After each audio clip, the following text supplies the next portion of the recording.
अभिलाषा Hindi academy में सभी विद्यार्थियों का एक बार फिर से हार्दिक अभिवादन।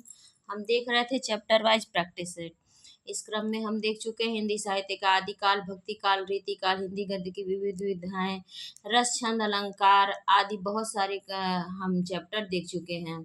अब इस समय हमारा चल रहा है हिंदी रचनाकारों और रचनाओं से ये कक्षाएं चल रही हैं। तो इसी क्रम में हमारी हमारी आज की ये कक्षा है। चलिए बिना देर के शुरू करते हैं, आज की कक्षा का शुभारंभ करते हैं। पर उससे पहले आप सभी से रिक्वेस्ट है, पहली बार चैनल पर आए हैं या अभी तक चैनल को सब्सक्राइब नहीं किया तो प्लीज़ ज़रूर सब्सक्राइब कर लीजिए। कोई सुझाव हो या कोई प्रश्न हो तो कमेंट सेक्शन में ज़रूर पूछें। और आप सभी का बहुत बहुत धन्यवाद मुझसे जुड़ने के लिए। आप प्लीज़ वीडियो को ज़रूर लाइक किया करें। आपका एक लाइक और एक कमेंट मुझे और मोटिवेट करता है आगे जल्दी जल्दी कक्षाओं को लाने के लिए। देखिए, परीक्षाएं आज नहीं तो कल अवश्य होंगी, इसलिए डेट्स टल जाने से निराश नहीं होना चाहिए और हमेशा पॉजिटिव एनर्जी बनाए रखनी चाहिए। और हमें अपनी पढ़ाई को, अपनी तैयारी में निरंतरता बनाए रखना चाहिए। किसी भी वजह से कभी ब्रेक नहीं लगने देना चाहिए। थोड़ा थोड़ा ही सही, पर हर दिन थोड़ा थोड़ा पढ़ते रहना चाहिए। तो चलिए, इन्हीं शब्दों के साथ मैं अपनी बात को समाप्त करती हूँ और आज की कक्षा का प्रारंभ करते हैं। पहले हम देख लेते हैं इस कक्षा के पहले प्रारंभ में राम की शक्ति पूजा से संबंधित कुछ ये व्याख्या है। निराला की राम की शक्ति पूजा में नव्य वेदांत के शक्तिवाद और गांधी की आत्मशक्ति का रचनात्मक रूपांतरण देखा जा सकता है। पराजय बोध और शक्ति से आहत राम के लिए जाम्बवान का यह परामर्श राष्ट्रीय उद्बोधन में बदल जाता है। बोले विश्वस्त कंठ से जाम्बवान रघुवर, विचलित होने का नहीं देखता मैं कारण। हे पुरुष सिंह, तुम भी यह शक्ति करो धारण। आराधन का दृढ़ आराधन से दो उत्तर, तुम वरो विजय संयत प्राणों से प्राणों पर। रावण अशुद्ध होकर भी यदि कर सकता है त्रस्त, तो निश्चय तुम हो सिद्ध, करोगे उसे ध्वस्त। शक्ति की करो मौलिक कल्पना, करो पूजन, छोड़ दो समर जब तक न सिद्धि हो रघुनंदन। अगला प्रश्न देखते हैं। भीतर भीतर सब रस चूसे, हंसी हंसी के तन मन धन मूसे। पंक्ति है भारतेंदु हरिश्चंद्र की। भारतेंदु हरिश्चंद्र ने अंग्रेजों के शोषण की नीति का उल्लेख अपनी इस कविता के माध्यम से इस प्रकार किया है। भीतर भीतर सब रस चूसे, हंसी हंसी के तन मन धन मूसे। जाहिर बातन में अति तेज, क्यों सखी साजन नहीं अंग्रेज। मोरा जोबना नवेलरा भयो है गुलाल, कैसे गर्दीनी बकस मोरी माल। सूनी सेज डरावन लागे, बिरहा अगिन मोहि डस डस जाए। उपर्युक्त काव्य पंक्तियों के रचनाकार हैं अमीर खुसरो जी। उपर्युक्त पंक्तियां आदिकालीन कवि, हिंदी खड़ी बोली के प्रथम प्रयोक्ता अमीर खुसरो की है। अमीर खुसरो ने पहेलियां मुकरियां लिखने के लिए प्रसिद्ध थे। मोरा जुबना नवेलरा भयो है गुलाल पंक्ति किसके द्वारा रचित है? तो यह अमीर खुसरो की पंक्ति है, अभी हम लोगों ने देखा। इस करुणा कलित हृदय में अब विकल रागनी बजती है, क्यों हाहाकार स्वरों में वेदना हसीम गरजती है। इन पंक्तियों के रचनाकार हैं जयशंकर प्रसाद जी। प्रेम की अनुपलब्धि किस सीमा तक निराश, हताश और उदास कर देती है, इसका साक्षी है जयशंकर प्रसाद द्वारा रचित आंसू काव्य। इस कृति को पढ़कर किट्स और कालरीज के असफल प्रणय प्रसंगों का स्मरण हो जाता है। आंसू की विशिष्टता उसकी तीव्र अनुभूति, प्रवणता तथा गहन मार्मिकता में है। प्रसाद जी प्रारंभ में ही अपनी उपर्युक्त पंक्तियों के माध्यम से हृदय में घोर गर्जना करने वाली और हाहाकार करती हुई वेदना का परिचय देते हैं। सुनकर क्या तुम भला करोगे मेरी भोली आत्मकथा, अभी समय भी नहीं थकी सोई है मेरी मौन व्यथा। उपर्युक्त काव्य पंक्तियों के रचयिता हैं जयशंकर प्रसाद जी। हम तो सारा का सारा लेंगे जीवन, कम से कम वाली बात हमसे न कहिए। उपर्युक्त पंक्तियां हैं रघुवीर सहाय जी की। ओम जय जगदीश हरे आरती की रचना की है श्रद्धाराम फिल्लौरी जी ने। ओम जय जगदीश हरे आरती की रचना श्रद्धाराम फिल्लौरी ने की है। इनके द्वारा रचित उपन्यास है भाग्यवती। दुख की पिछली रजनी बीच विकसता सुख का नवल प्रभावती, ये काव्य पंक्तियां हैं कामायनी की। उपर्युक्त काव्य पंक्ति जयशंकर प्रसाद की रचना कामायनी के श्रद्धा सर्ग से ली गई है। यह कवि दुख की अपेक्षा सुख चाहता है क्योंकि वह आनंदवादी दर्शन से प्रभावित है। नारी तुम केवल श्रद्धा हो विश्वास रजत नगपग तल में किस रचनाकार की पंक्ति है? तो ये भी जयशंकर प्रसाद की पंक्तियां हैं। प्रस्तुत पंक्ति के रचनाकार जयशंकर प्रसाद हैं। यह पंक्ति कामायनी के लज्जा सर्ग से ली गई है। इसमें नारी के गुणों को बखान किया गया है। शैशव के सुंदर प्रभात का मैंने नव विकास देखा है, यौवन की मादक लाली में यौवन का हुलास देखा है। ये पंक्तियां रची गई हैं सुभद्रा कुमारी चौहान द्वारा। उपर्युक्त काव्य पंक्तियां राष्ट्रीय काव्य धारा की कवित्री सुभद्रा कुमारी चौहान द्वारा रचित हैं। त्रिधारा तथा मुकुल इनके काव्य संग्रह हैं तथा बिखरे मोती उन्मादिनी सीधे साधे चित्र इनकी कहानी संग्रह हैं। नारी तुम केवल श्रद्धा हो पंक्ति है कामायनी से ली गई है। मैंने देखा एक बूंद सहसा उछली सागर के झाग से, रंग गई क्षण भर ढलते सूरज की आग से। उपर्युक्त काव्य पंक्तियां हैं अंग्येय की। कविता में कहने की आदत नहीं पर कह दूं, वर्तमान समाज में मैं चल नहीं सकता, पूंजी से जुड़ा हुआ हृदय बदल नहीं सकता। ये पंक्तियां हैं मुक्तिबोध की।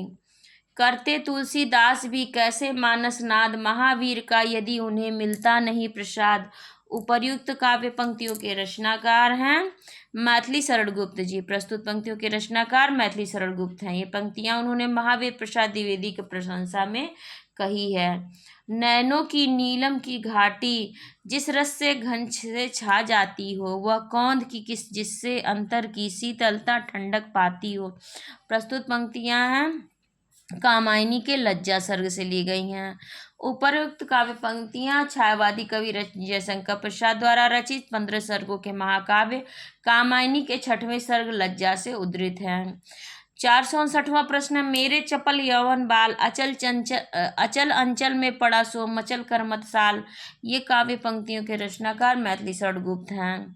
उपर्युक्त काव्य पंक्तियां द्विवेदी युग के प्रतिनिधि कवि मैथिली शरण गुप्त द्वारा रचित साकेत के 9वें सर्ग से उद्धृत हैं। गिरा हो जाती है सनयन नयन करते नीरव भूषण, जैसे विरोधाभासी चमत्कार का सौंदर्य किसकी कविता में प्राप्त होता है? तो ये है पंत की कविता में प्राप्त होता है। गिरा हो जाती है सनयन नयन करते नीरव भाषण, जिसे विरोधाभासी चमत्कार पंत की पंक्तियों में नजर आते हैं। उपर्युक्त पंक्तियां सुमित्रा नंदन पंत की कविता उच्छ्वास से ली गई है। प्रथम रश्मि का आना रंगिणी तूने कैसे पहचाना पंक्ति लिखी गई है पंत द्वारा। प्रस्तुत पंक्ति छायावादी कवि सुमित्रा नंदन पंत की कविता प्रथम रश्मि से ली गई है। इस कविता के माध्यम से पंत जी ने सामंती जड़ता तथा प्रभात के माध्यम से नए युग की नई चेतना सौंदर्य और गति का चित्रण किया है। उनका सारा काव्य समन्वय की विराट चेष्टा है। तुलसीदास के संबंध में यह कथन है हजारी प्रसाद द्विवेदी जी का। तुलसीदास जी की अक्षय कीर्ति का आधार उनके द्वारा रचित महाकाव्य रामचरितमानस है। इसकी रचना अवधी भाषा में दोहा चौपाई शैली में हुई है। रामचरितमानस में श्रृंगार रस का श्रेष्ठ एवं मर्यादित वर्णन है। इसमें तुलसीदास जी ने व्यक्तित्व का एक श्रेष्ठ कवि के रूप में उपदेशक के रूप में सामने आता है। रामचरितमानस समन्वय की विराट चेष्टा का महाकाव्य है। निर्गुण और सगुण, शैव और वैष्णव, ज्ञान और भक्ति, राजा और प्रजा, लोक और शास्त्र आदि के समन्वय का प्रयास इस ग्रंथ में किया गया है। समन्वय के इसी प्रयास को देखकर आचार्य हजारी प्रसाद द्विवेदी ने कहा है, लोकनायक वही हो सकता है जो समन्वय करने का अपार धैर्य लेकर आया हो। उनका सारा काव्य समन्वय की विराट चेष्टा है। अगला प्रश्न, लोकनायक वही हो सकता है जो समन्वय कर सके। यह कथन है आचार्य हजारी प्रसाद द्विवेदी जी का। तुलसी के वचनों के समान रहीम के वचन भी हिंदी भाषी भूभाग में सर्वसाधारण के मुंह पर रहते हैं। यह कथन है रामचंद्र शुक्ल जी का।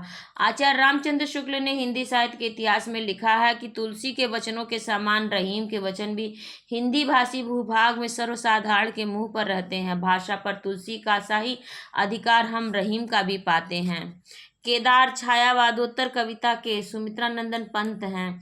यह कथन है बच्चन सिंह जी का। प्रगतिवाद के सशक्त कवि, मार्क्सवादी विचारधारा के पक्षधर, मजदूर और कृषक के चेतेरे केदारनाथ अग्रवाल प्रकृति प्रेमी हैं। उनके प्रकृति चित्रण पर प्रसिद्ध आलोचक डॉक्टर बच्चन सिंह लिखते हैं, केदार छायावादोत्तर कविता के सुमित्रा नंदन पंत हैं। पंत की प्रकृति मुख्यतः पहाड़ी और केदार की मैदानी बुंदेलखंडी। पंत की प्रकृति कोमल और इंद्रजालिक है, तो केदार की सहज आत्मीय और किसानी। नीम और पलाश पर पंत ने लिखा है, केदार ने भी, लेकिन दोनों के दृष्टिकोण में अंतर है। एक में रूप रंग की बहार है तो दूसरे में विकराल वनखंडी दुल्हन बन जाती है। पलाश ढाल लिए रण में खड़े हैं। बरगद, इमली, सेमल के पुरनिया पेड़, धतूरा और बेल पर कोई किसान कवि ही लिख सकता है। अधिकार खोकर बैठना यह महादुष्कर्म है। इस पंक्ति के रचनाकार है मैथिली शरण गुप्त। प्रस्तुत कवि राष्ट्रकवि मैथिली शरण गुप्त द्वारा रचित जयद्रथ वध के प्रथम सर्ग के प्रथम भाग से अवतरित है। गांधी जी ने इन्हें राष्ट्र कवि की संज्ञा प्रदान की है। 1941 इसमें व्यक्तिगत सत्याग्रह के अंतर्गत जेल गए। 1952 इसमें राज्यसभा के सदस्य मनोनीत हुए। तत्कालीन राष्ट्रपति डॉक्टर राजेंद्र प्रसाद ने 1962 इसमें अभिनंदन ग्रंथ भेंट किया। मैथिली शरण गुप्त एवं शिक्षा के क्षेत्र में पद्म भूषण से 1954 इसमें सम्मानित हुए। वह हृदय नहीं पत्थर है जिसमें स्वदेश का प्यार नहीं, यह प्रसिद्ध काव्य पंक्ति लिखी गई है गया प्रसाद शुक्ल सनेही द्वारा। उपर्युक्त काव्य पंक्तियां छायावादोत्तर कवि गया प्रसाद शुक्ल सनेही द्वारा रचित हैं। कुछ लोग इसे मैथिली शरण गुप्त की काव्य पंक्ति मानते हैं, जो सही नहीं है। सनेही जी की काव्य पंक्तियां तत्कालीन अनेक साहित्यिक पत्रों के मुखपत्र पर रहती थी, जैसे स्वदेश पत्र के मुखपत्र पर।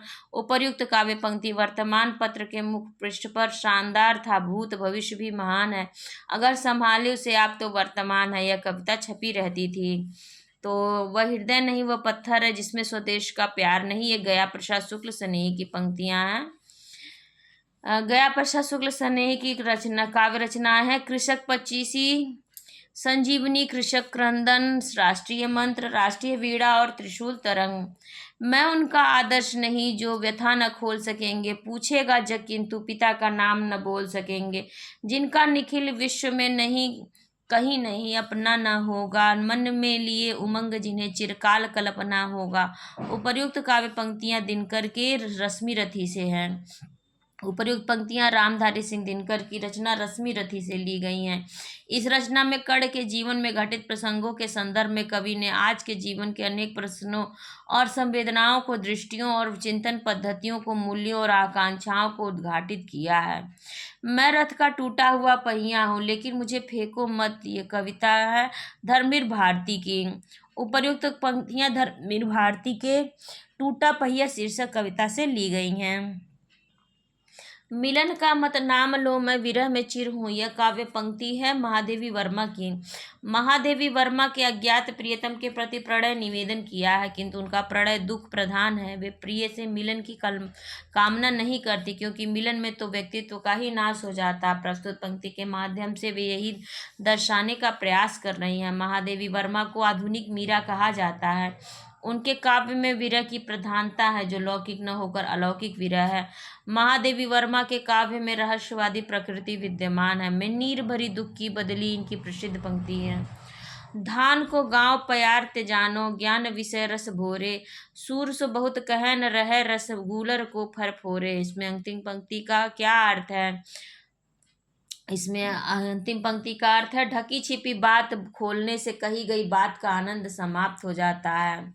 उपर्युक्त काव्य खंड की अंतिम पंक्ति गूलर को फरफोरे का अर्थ है, ढकी छिपी बात खोलने से कही गई बात का आनंद समाप्त हो जाता है। उपर्युक्त पंक्ति के रचयिता भक्तिकालीन कवि सूरदास हैं, जिन्हें विट्ठलनाथ ने पुष्टि मार्ग का जहाज कहा है। आचार्य रामचंद्र शुक्ल ने सूरदास के पदों का संग्रह भ्रमर गीत सार शीर्षक से किया है, जिसमें लगभग 400 पदों का संग्रह है। नगेंद्र ने इनकी रचना सूर सागर को संगीत कोश कहा है और अमृतलाल नागर ने खंजन नयन कहा है। हजारी प्रसाद द्विवेदी ने सूर सागर को स्त्री चरित्र का विशाल काव्य कहा है और आचार्य रामचंद्र शुक्ल ने वात्सल्य का सम्राट एवं जीवनोत्सव का कवि कहा है। अब इस कक्षा को मैं यहीं पर विराम देती हूँ। इसके आगे के प्रश्न हम अगली कक्षा में देखेंगे। तब तक आप सभी से रिक्वेस्ट है, पहली बार चैनल पर आए हैं या अभी तक चैनल को सब्सक्राइब नहीं किया तो जरूर सब्सक्राइब कर लें। कोई प्रश्न हो या कोई सुझाव तो कमेंट सेक्शन में ज़रूर दें। आप सभी का बहुत बहुत धन्यवाद।